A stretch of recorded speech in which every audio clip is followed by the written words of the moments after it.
Aujourd'hui, je suis avec Charlotte qui a aménagé un petit bus que tu as appelé Béatrix. Donc bienvenue sur la chaîne YouTube et merci de nous avoir accueillis. Pourquoi tu as aménagé un petit bus? Je voulais un camp de base nomade, un espèce de chalet nomade pour toutes mes aventures, hiking, monter des montagnes, puis être autonome quand je pars sur la route. Vivre la belle vie bohème. Qu'est-ce qui t'a fait choisir ce type de modèle de bus? Je voulais un bus qui était plus malléable. Un grand bus, c'est un petit peu plus difficile à se promener, les endroits de stationnement. Fait que je voulais de quoi qui était plus malléable, que j'étais capable de conduire. Puis avec les besoins, là, un lit, une table, une petite cuisine, bien, un petit bus, ça me convenait à 100%. Nous, c'est Clem et Mumu. On s'est lancé 2 défis. Le premier, convertir un autobus jaune en cinébus et studio de création pour notre projet Les Petits Aventuriers. Le second, c'est de t'aider à devenir toi aussi un créateur nomade. Si tu veux en savoir plus, abonne-toi. Du coup, ton bus s'appelle Béatrix. Est-ce qu'il y a une raison pour ça? Oui, en latin, en fait, ça veut dire aventure, plein air. Je voulais un nom qui était accrocheur. J'aimais le nom Béatrice. Fait que après ça, j'ai fait quelques recherches. Béatrix, je voulais un nom de femme. Parce que mon projet il a débuté seul, puis après, j'ai rencontré mon chum actuel, mais je voulais un nom féminin. Ok, tu as commencé toute seule le projet? Oui, j'ai acheté mon bus toute seule à l'été, puis je me suis lancée. Finalement, j'ai trouvé quelqu'un qui fitait parfaitement avec ma vision, puis il aimait ça, mais le projet était solo au début. Excellent. Et du coup, tu as mis combien de temps pour concevoir ce bus et arriver au résultat qu'on va avoir juste après, mais il est vraiment beau à l'intérieur? 6 mois à temps partiel. On travaillait les week-ends avec mon père qui travaillait de la maison à cause de la situation avec le COVID. Donc, télétravail a fait qu'il a pu m'aider davantage. C'est un GMC Savannah, comme n'importe quel pick-up. Fait que le devant, c'est un pick-up, puis c'est un Bluebird Duramax diesel. Fait que c'est la totale là, des minibus. Excellent. Du coup, ton bus, il a un petit truc qui change tout. Les portes sont automatiques. J'ai vu ça d'une amie qui a un bus aussi à Québec. C'est ça, c'est 20-22 $ sur Amazon. Connecte ça sur les portes automatiques. Sur notre chaîne Instagram, on a fait un petit vidéo, quel fil connecter, le bleu avec le bleu, puis ainsi de suite. Du coup, est-ce que c'est les portes d'origine? Oui, on a décidé de ne pas changer les portes. J'avais vu plusieurs designs. Il y en a qui mettent quasiment une porte des fois de grange, mais non, on voulait les portes d'origine. Ça rajoutait vraiment plus de cachet. Et tu as un système de sécurité pour fermer tes portes? C'est pas très technologique, là, en fait. Là. Ici, on a un cadenas, un gros cadenas là, à abus. Donc, quand on part plus longtemps, on le barre comme ça. Il y a aussi un système de barrure à l'arrière. Puis, ma devise, c'est que si quelqu'un veut voler quelque chose, maintenant, il va trouver un moyen de le faire. Donc, c'est juste rajouter un petit peu des barrières dans les jambes des gens, là. OK. Bon, ben, on va aller voir à l'intérieur ce qui se passe. Déjà, je vois que tu as un petit détail, c'est que tu as déjà une moustiquaire à l'intérieur. Oui. Je pense qu'au Québec, c'est une nécessité. Qu'est-ce que tu as changé sur l'avant? Est-ce qu'il y a des choses que tu as ajoutées, aménagées? L'avant du bus est assez standard pour l'instant. C'est l'origine du bus. Ici, on a rajouté un petit rangement pour les souliers. La prochaine étape, ça va être de faire un meuble fixe dans le même design que le reste du bus, mais à court terme, c'était parfait. Sinon, il y avait ici un panneau gris là, de bus de rangement. Bien là, on a fait une carte du monde qui fit dans la thématique. Puis en arrière, c'est notre garde-manger. D'accord, donc là, tu as de la nourriture en fait. Exactement. Fait que il faut enlever le chapeau qui est juste ici pour faire beau. On a mis toute la paperasse du bus. OK. Puis ici, on a... chamallows. Ouais, très québécois là, pour les feux de camp. Fait que c'est sûr que là, il est vide à cause qu'on vient de revenir, mais c'est là qu'on met toute notre nourriture sec. Puis un peu de produits ménagers. Il y a un sol qui est super sympa dans le bus de Charlotte. Tu as utilisé quoi comme matière? C'est un Prélor, donc ça vient en super gros rouleau. J'ai pu avoir une pleine longueur pour tout le bus. Avec la largeur, c'était parfait. Puis avec un peu notre style de vie, là, vraiment plus plein air, c'est un matériau qui est vraiment facile à nettoyer, qui est aussi waterproof là, jusqu'à un certain niveau. Fait que ça a été super facile. Du coup, tu as quoi en dessous de ce plancher? Pour les Français, ça serait des rouleaux de vinyle, à peu près l'équivalent, je pense, pour ceux qui écoutent depuis la France. Et je pense que tu as bien fait aussi d'avoir ça, parce que nous, on vient de poser notre plancher en vinyle dans notre bus, mais qui a un système de clip. Et le problème, c'est que le bus, déjà, il est plein de recoins, c'est pas facile à couper. Et ça crée des fois des problèmes où ça peut déclipper. Oui, avec le Prélor, c'est facile, ça se coupe à l'exacto. C'est vraiment simple. En dessous, un peu comme vous, si sûrement là, préparé, j'avais mis le bus à l'acier là, directement, enlevé toute la rouille, bouché tous les trous.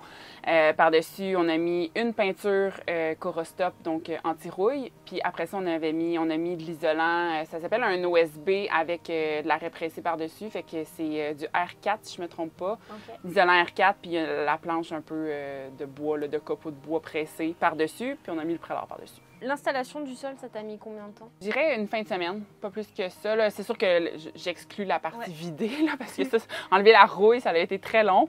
Mais l'installation, c'est relativement simple. La planche, on l'a vissée avec des vis en acier qui passent sur l'acier. Puis le prélat, c'est bizarre, moi aussi je trouvais, mais ça se fixe pas, ça se taque pas, ça fait juste se déposer, puis tu rajoutes tes meubles par-dessus. Là, ça fait comme une espèce de feeling de succion. À certains endroits, on a mis des petites vis de finition, là, des petits clous de finition, correction, là, pour pas... Juste pour être sûr que ça bouge pas. Exactement. Et tu l'as fait sur tout le long du bus et t'as mis ton installation après. Exactement. Ouais. Ça, c'est pas mal parce que ça évite justement que ça bouge quand t'as toute ta surface qui est couverte. Ouais. Et ça te protège aussi si t'as une fuite ou quoi que ce soit dans le bus. C'est malin comme pensée. Je vois que juste en face de moi, on a un petit... des toilettes. Les toilettes, c'est ici. Comment vous avez géré ça, les toilettes? Bien, on est les deux des gens pas très gênés de la salle de bain, dans le sens qu'avec nos travails, là, on est les deux militaires, on est habitués dans le plein air. Là. Fait que c'est sûr que l'autre sortait ou quoi que ce soit, là, il se virait de bord. On n'est pas très gênés. C'était pas... Ça n'a pas été un problème. Mais c'est une des questions que je reçois le plus souvent, les toilettes, puis où est-ce qu'on se lave. Puis nous, c'est les deux choses que c'est le plus secondaire dans notre quotidien, mais c'est une toilette... C'est une toilette sèche ou c'est un bac... C'est une toilette... Oh, nouveauté que je n'étais pas au courant, mon père a installé une petite planche. Oui, il sortait beaucoup. En fait, c'est une toilette en 2 morceaux Amazon. Donc, tu sais, l'eau ici, on remplit le réservoir. Puis quand on vient pour la vider, on fait juste... On déclipe ça. Puis la partie du bas, c'est ça qu'on vide dans des endroits à cet effet. Parce que de base, la toilette est d'urgence. La plupart du temps, on essaie d'utiliser les toilettes sur la route ou dans des Alpes. Ici, qu'est-ce qu'on a au-dessus des toilettes? Parce qu'on a... c'est un peu notre garde-robe de longs vêtements. Fait que les vêtements, il y a une tringle pour les supports. On peut mettre ici, là, dans l'espèce de porte-chaussures, plusieurs rangements. Là, c'est sûr qu'il est vide à cause qu'on a vidé le bus, là, mais quand on est en road trip... C'est ton armoire, en fait. C'est un armoire, on cache les choses, là, puis on ferme la porte. Mais les manteaux, ainsi de suite, fit, là, c'était ça le but principal. Là. Donc là, on rentre dans la cuisine. Et ce que j'aime bien, c'est que vous avez vraiment pensé à plein de petits détails. Je vois qu'on a le frigo. Et juste au-dessus du frigo, vous avez mis un ouvre-bière. Oui, les priorités. Parce que Mumu aime aussi beaucoup la bière. Et ça, c'est le genre de détail qu'elle aime bien. Hashtag bretonne. Du coup, tu as ton setup électrique aussi ici. Comment vous l'avez pensé, votre setup électrique? Je dirais que... C'est plus mon père qui a pensé au système électrique. Moi, j'ai dit mes besoins, puis mon père, il a pensé un peu à tout ça. Il a eu une roulotte toute sa vie, donc il a un peu fait le même système qu'on retrouverait dans une roulotte. Ici, c'est le panneau indicateur du voltage des batteries. On a les prises là, USB, les prises 12 volts, puis même chose pour les prises 120. Puis nos lumières aussi sont sur ces switches-là. Donc, trois espaces en bout de ligne. Ça revient que ça allume toute la cabine. Mais en ce moment, on a 2 batteries 6 volts décharge profonde scellées. Puis là, la prochaine étape, c'est de relier ça avec des panneaux solaires. Fait qu'en ce moment, on peut être 3-4 jours off-grid sans besoin de recharger, mais on peut brancher le bus soit dans une maison, un cabanon. Si on va dans un camping aménagé, on peut aussi brancher le bus pour fonctionner sur le 120. Puis avec les panneaux solaires, mon intention, c'est de fonctionner autant au 120 qu'au 12 volts. Et en fait, c'est un frigo qu'on retrouverait là, dans un bar. Là. C'est un mini-fridge de maison. Puis j'ai trouvé un contact qui changeait les compresseurs de 120 à 12 volts pour vraiment moins cher que, mettons, un vrai frigo 12 volts Novacool ou toutes ces compagnies-là, là, que c'est au-dessus de 1 000 Fait que pour nos besoins, moi, j'ai acheté un petit mini-fridge sur Marketplace. Puis c'était aussi ce que je voulais faire avec le bus, c'est essayer de réutiliser le plus possible. Ouais. Fait qu'un petit frigo sur Marketplace, il a chargé le compresseur, puis il fonctionne au 12 volts. Est-ce qu'on peut partager le contact de cette personne? En fait, le monsieur... Je me rappelle plus de son nom. On mettra le lien, mais il est sur toutes les pages de Schooly. Donc, lui, c'est son emploi à temps plein, changer les compresseurs de frigo pour conversion. Parce qu'en bas, ça m'a même pas coûté 400 $ pour la conversion et le frigo. Tout inclus. Exactement. Excellent. C'était un bon deal. Là, tu as installé des petits élastiques pour maintenir en place. C'est sympa. Oui, exact. La plupart des objets sont fixés avec du velcro. Le velcro, c'est l'ami de la van life, je crois. Mais pour éviter que les autres items chutent, là, on a mis ça. Et là, vous avez gardé les fenêtres originales du bus? Oui. On n'a pas enlevé les fenêtres. Il y en a certains qui enlèvent toutes les fenêtres, qui remettent de l'isolant. On a refait les joints à l'extérieur. Puis ici, il y avait une espèce de petite craque. On a mis un isolant en mousse. Okay. Il y avait un gap X, que je sais pas. Fait qu'on a mis un isolant. Puis les rideaux aussi, ils ont une espèce d'agent isolant là, à cause qu'ils sont doublés en feutre. C'est un tissu qui sert habituellement à recouvrir des chaises. Fait que l'autre côté est en feutre. Puis j'ai juste fait une petite couture vraiment simple. Ça nous donne de l'intimité. Puis on fait juste les rouler. Est-ce que tu as une raison pour laquelle il y a un petit bout de bois dans la fenêtre? La fenêtre, elle tombe. La beauté des fenêtres de bus, là. Ils s'ouvrent pas toutes vraiment facilement. Même, je sais pas si vous remarquez, les velcro, les moustiquaires sur certaines fenêtres, c'est les 3 fenêtres du bus qui s'ouvraient et se fermaient vraiment facilement. Donc, c'est ceux-là qu'on a choisi pour mettre des moustiquaires. D'accord. Les autres, on les ouvre pas. Du coup, en fait, ta moustiquaire, tu la décroches, tu baisses ta fenêtre et tu la... Ouais, c'est du velcro. On pourrait les serrer, mais là, l'été, on les laisse là. L'hiver, cet hiver, on les avait enlevés complètement. Alors maintenant, on a ton four qui est aussi un four avec des plaques. Oui, exactement. En fait, on a fait Je voulais maximiser l'espace de comptoir étant donné que le four, on ne l'utilise pas souvent. L'été, on est souvent dehors, fait que je voulais pouvoir le faire disparaître, entre guillemets. Donc, juste une plaque qu'on a mis un espèce de revêtement là, pour la chaleur. Fait que c'est un petit four que j'ai trouvé encore une fois sur Marketplace qui fonctionne au propane. Tout le propane a été fait par un ami de mon père qui travaillait chez Gaz Métro avant, donc ça a été fait par un professionnel. Encore une fois, c'était le fun de connaître des gens qui s'y connaissent. Notre bonbonne de propane, elle alimente donc notre four puis notre chauffage. Tu la ranges où ta bouteille au propane? Elle est dans un caisson scellé à l'arrière du bus, puis on a une sortie extérieure aussi pour s'assurer qu'il n'y ait pas de fuite, puis on a un détecteur aussi qui est juste ici. Ah ouais, vous avez tout le kit, ok. Ouais.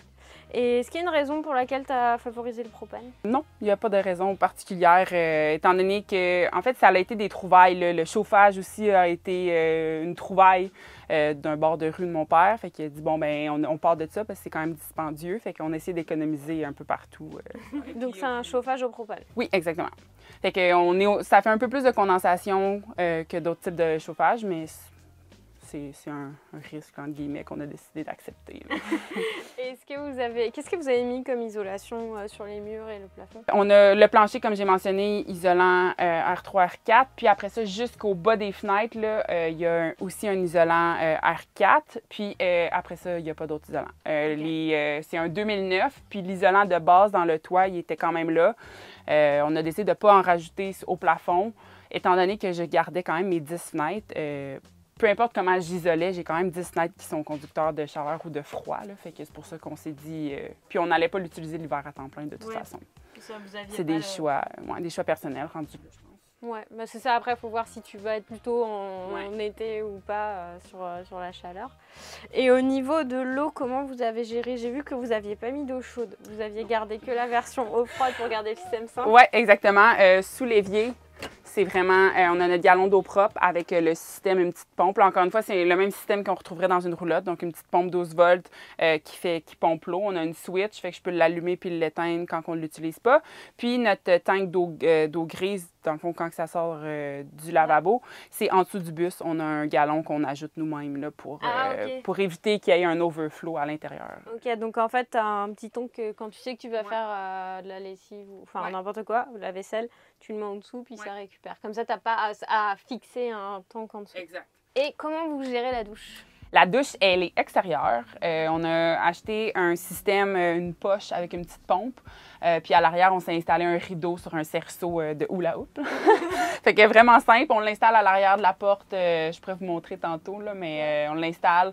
Puis l'eau, on peut la faire soit bouillir ou la poche, comment elle est faite du sac de douche, si on la laisse à l'extérieur au soleil, elle est noire, puis ça va chauffer. Puis sinon, les douches de camping. Douche froide, les militaires, ça va, vous êtes habitués. C'est pas le confort, mais ça fait la job. OK. Du coup, on a le salon ici et vous avez gardé en fait un siège original que tu as couvert de tissu. Oui, j'ai recouvert, ça c'était le banc d'origine, puis même les coussins de la banquette, c'est les assises des coussins de bus, donc j'ai fait de la récupération. Il y en a que j'ai vendus aussi, mais eux, j'ai pris 5 bancs pour faire les assises, je les ai recouverts.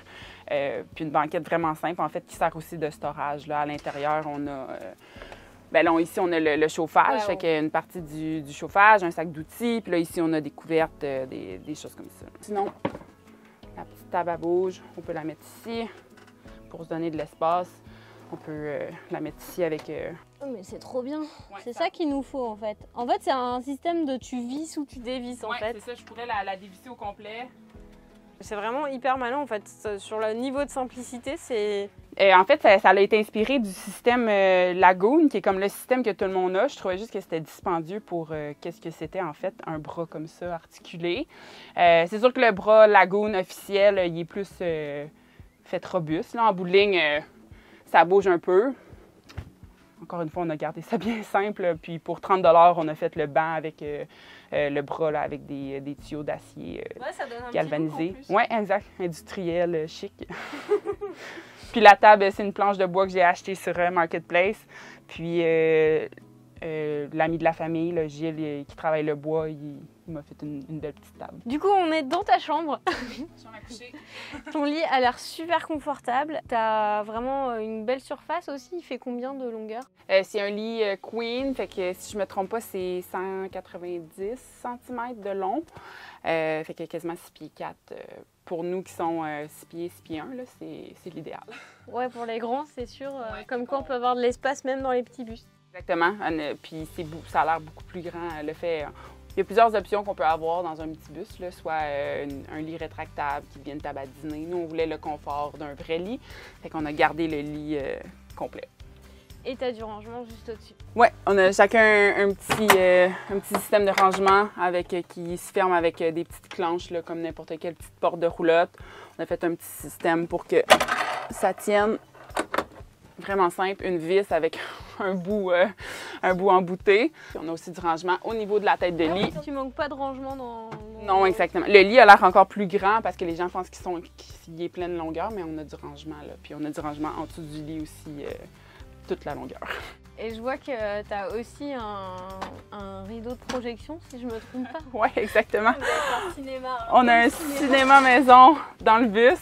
Fait qu'on a la toile là. On a un petit système que mon conjoint a patenté en bon québécois. Il a mis des petites chaînes. Et tu as un petit projecteur. C'est un mini projecteur avec speaker intégré. Puis c'est un projecteur qui n'a pas besoin d'être branché. Fait qu'il y a une autonomie. Là, on a écouté le match du Canadien. Parce que les matchs du Canadien, c'est-à-dire l'équipe de Montréal, est très, très suivie au Québec. Waouh, bah c'est vraiment une super belle visite. Est-ce que tu as du rangement ici aussi? En fait, c'est l'accès au garage, ce que j'appelle. De là, on a l'accès en dessous du lit. Fait que si on ne veut pas sortir du bus, bien, on peut avoir accès au bac. Là, c'est sûr qu'il est vide à cause qu'on l'a vidé, mais c'est là qu'on met tout notre matériel de randonnée. On a un bac de survie là, avec, si on a besoin, hache, du bois ou quoi que ce soit. Un mini barbecue, fait que tout est là. Il reste une partie qu'on n'a pas visitée. Le plafond, pourquoi déjà il y a 2 grandes bandes en métal? Et qu'est-ce que tu as utilisé comme matériau au plafond? En fait, c'est les bandes d'origine. Tous les modèles, je pense 2009-2010, ont ça. Puis c'est un peu structural. Fait que de qu'est-ce que j'ai lu, c'était à ne pas enlever. Puis j'aimais le look que ça faisait pleine longueur. Puis après ça, on a rajouté du bois qui est en fait du cèdre. Donc des planches de cèdre qu'on a planées, on les a teintes. C'est vraiment juste esthétique. Il n'y a pas d'isolant. On a fait après ça les encastrés. Les speakers d'origine qui étaient originalement au plafond, on les a simplement redirigés sur les côtés. Encore une fois, esthétique. Mais en dessous, c'est le plafond d'origine, le blanc, luisant un petit peu. parce que là, tu as déjà voyagé avec, c'est quoi la caractéristique, enfin le truc que tu as mis dans ton bus que tu regrettes absolument pas et si tu devais refaire un, c'est le truc que tu garderais? J'aime tout de mon bus, c'est difficile, mais j'aime beaucoup ma banquette, le confort qu'on a autant pour manger, puis là avec le petit ajout qui est vraiment niaiseux, mais un petit pouf pour mettre nos pieds. Je pense aussi d'avoir un vrai lit, le confort du vrai lit. J'aime tout. Je suis en amour avec mon autobus. Quelle a été l'étape la plus complexe dans la création d'autobus? Enlever la rouille puis enlever les bancs. Honnêtement, ça a été vraiment plus difficile que je pensais. Puis vous l'avez fait aussi, là. Je me disais, voyons, ça va jamais s'enlever. Fait que ça, puis après, enlever la rouille, je voulais vraiment le bien faire, partir sur des bonnes bases. Parce qu'une fois que c'est comme ça, s'il faut réenlever tout, ça va me faire mal au cœur. Donc, vider le bus est beaucoup plus compliqué. Puis je pense que c'est pour ça qu'il y a beaucoup plus de gens qui se tournent vers un Sprinter ou un Ford, c'est un cargo van, c'est déjà vide. C'est la complexité du bus, il faut le vider. Et au niveau de tout ce que tu as fait, là, le budget pour un bus comme le tien, est-ce que tu as une idée de ce que ça représentait? Oui, j'ai tout calculé. En ce moment, il reste les panneaux solaires qui c'est 1 000 $. Je l'inclus dans le prix, mais c'est à 19 000 $. 19 000 $ pour la construction entière du bus. Le bus plus l'intérieur. Le bus était 8 500 $. D'accord. Ouais. Comment tu as réalisé l'arrière? Je voulais juste quelque chose de beau à l'arrière pour vraiment, tu sais, quand on rentre, avoir un coup d'œil. J'ai vu une inspiration sur Pinterest, un chevron. Puis mon père, il a fait... mon pauvre père qui devait jongler avec mes 1001 idées. Mais c'est du bois qui s'emboîte. Fait qu'on a pu toutes les couper. On a fait... mon père est technicien en architecture, fait que ça l'a vraiment aidé. Oui, ça l'a vraiment aidé. Il faisait les plans sur AutoCAD, puis après ça, il y a bien des choses que ça l'a facilité parce qu'il faisait tout sur AutoCAD avant. Puis même avec ça, des fois, c'est de laisser-erreur dans un bus, mais ça, merci AutoCAD, merci mon père. C'est ça, on l'a fixé au centre, fait que tout après ça, le bois s'emboîte. Puis ça, c'est un petit fil de fer juste pour mon rideau la nuit. Et du coup, tu as fait une peinture lasurée c'est de la teinture. Je voulais garder un petit peu l'essence du bois comme le reste du bus. Là. Ça reste visible. Ouais. Est-ce que tu avais fait un plan 3D du bus ou... Mon père a fait des plans... oui, il avait fait tous les plans 3D de tous les plans, là, de qu'est-ce que les techniciens en architecture font.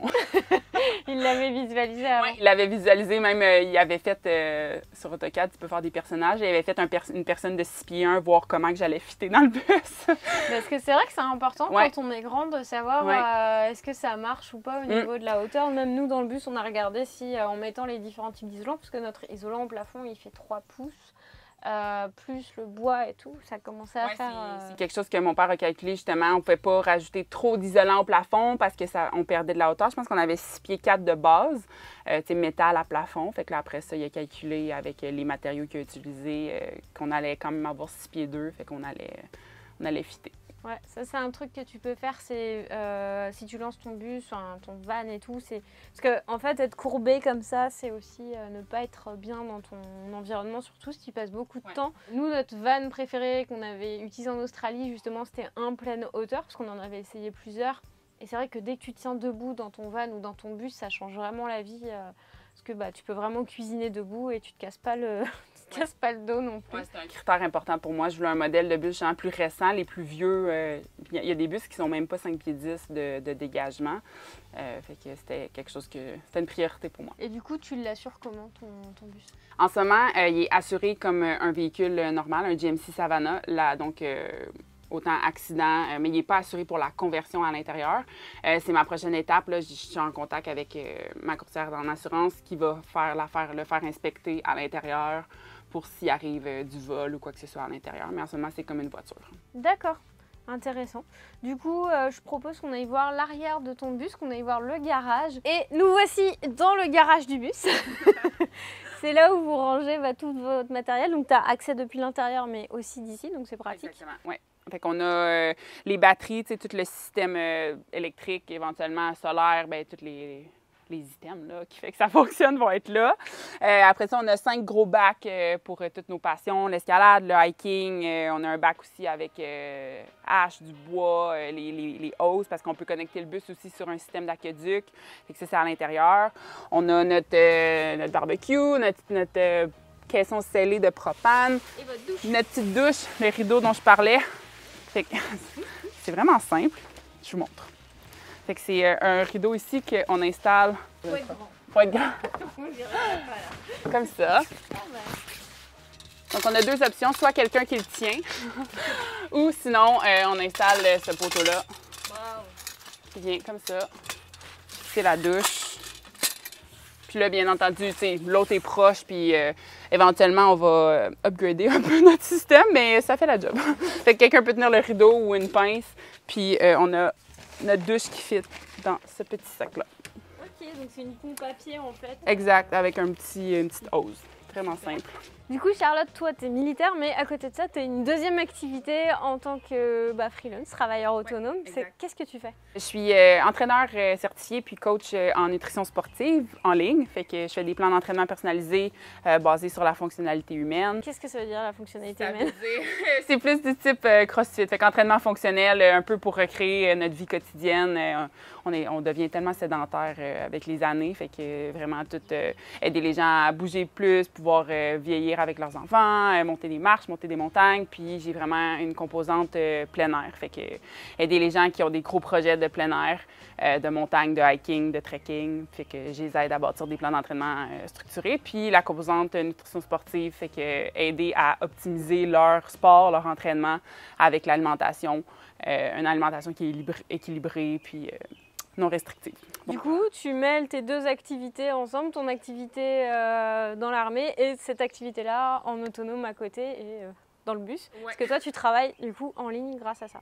Exactement. Avec mon entreprise, si je voulais m'investir à temps plein, je pourrais avoir ma business à temps plein, quitter l'armée. Là, en tout cas, j'ai plusieurs options. On verra où est-ce que le futur nous amène. Mais je trouve qu'en ce moment, ça va bien. L'armée, c'est un monde qui nécessite le plus de fonctionnalités humaines, bouger son corps avec des charges, ainsi de suite. Fait que je réussis à avoir des clients. Toi, tu as des clients dans ton travail, c'est malin. Ça fait une partie de notre travail comme militaire d'être en forme. Fait que c'est juste qu'il y a des gens qui ne savent pas par où commencer. Il y a beaucoup de ressources dans les forces pour ça, mais il y en a qui font appel à moi. D'accord, qui ont besoin d'aide. C'est intéressant. Donc, on va mettre le lien là, mais on peut voir que tu as mis tes réseaux sociaux là, parce qu'on peut suivre les aventures du bus. Et là, on peut suivre ta deuxième activité. Ouais. Et ce que je trouve intéressant dans la façon dont tu as fait ça, c'est qu'en gros, tu es freelance. À côté, tu as une activité, donc tu as le choix finalement. C'est un truc qu'on répète souvent, de s'offrir le choix en fait, de pouvoir faire un métier qu'on aime, mais en même temps pouvoir être indépendant. Puis le jour où tu as envie de switcher, tu peux. Et tu t'es mise là où tes clients sont. Ouais. Donc, c'est facile pour avoir des clients. Ouais. Et d'ailleurs, si toi aussi tu as envie de te lancer en freelance, ça tombe bien parce qu'on a un guide pour te lancer en freelance et travailler sur les routes de n'importe où. Et je trouve que la façon dont tu as abordé les choses est très, très maligne parce que c'est là où, quand tu es au bon endroit où il y a tes clients, en général, après, tu n'as plus besoin de chercher puisque tu me disais que tu étais déjà quand même bien occupée. Oui, ça fait 3 ans que j'ai mon entreprise, mais là, dans la dernière année, je vois vraiment les bienfaits d'avoir été constant sur les médias sociaux parce que, tu sais, avoir une entreprise sur la route ou quoi que ce soit, c'est là qu'il faut aller chercher ses clients. Là, les clients viennent à moi, fait que c'est génial. C'est parfait.